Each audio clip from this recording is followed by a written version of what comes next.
There was a bigger dream for me. And I'm here to tell you there is a bigger dream for you, Essence. There's a bigger dream. It matters not how straight the gate, how charged with punishment the scroll. I am the master of my fate. I am the captain of my soul. Now, my little 8-year-old brain didn't really fully understand the power and depth of those words, but they sounded good enough for me to write them down and put them on my mirror. And those words, I am the master of my fate, I am the captain of my soul, became a mantra for me. What it said is, I am responsible for the choices that I make in my life. I am responsible. I am responsible. So obviously, I grew up and was better able to articulate what those words really mean.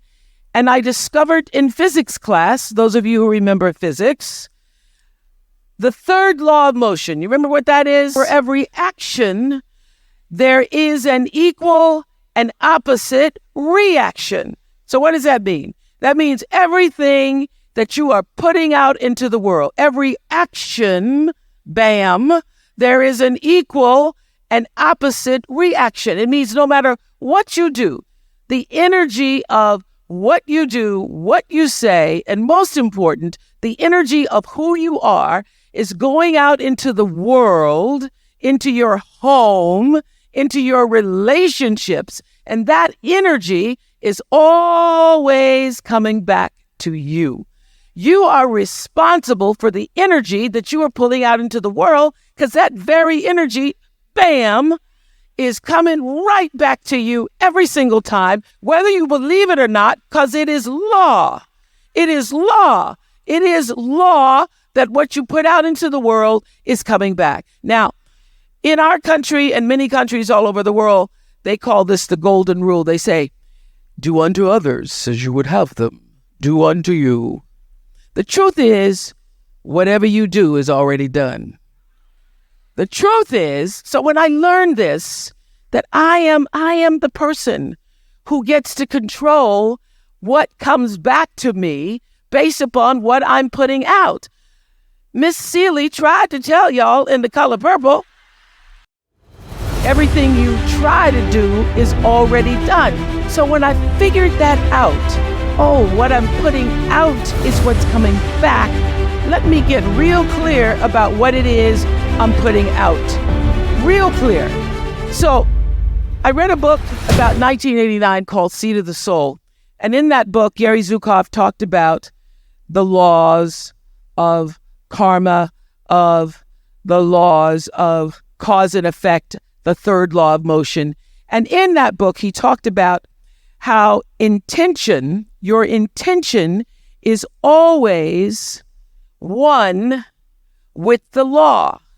Meaning, before you even think about a thing, you have an intention for the thing. And that the intention is going to determine the outcome.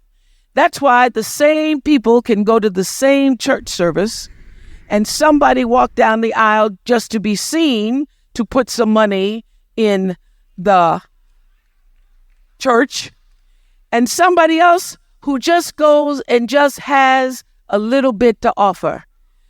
The intention with which you give, the intention with which you serve determines the outcome. So when I figured that out, I went, whoa. I changed everything I did on my show. I called in the producers and I said, from this day forward, I will no longer be speaking to the KKK. I will no longer be speaking to people who are fighting each other in a way that it is damaging to the character of myself and other people who watch.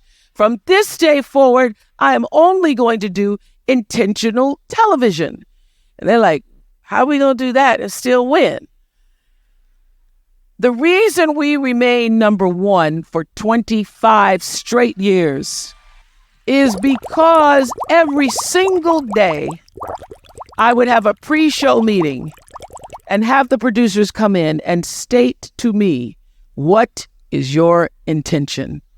How do we want to use whoever is on this show, whatever is happening on this show, to serve the audience in a way that fulfills the mission of uplifting, enlightening, encouraging, as well as entertaining? And if it doesn't do that, then I can't do it. I can't put my name on it. So I use this principle of intention for everything. I don't do anything without thinking about what is the real reason. What is the real motivation? What is the energy of my intention that's going to go into my thoughts and action and then be returned back to me? It is law. It's law.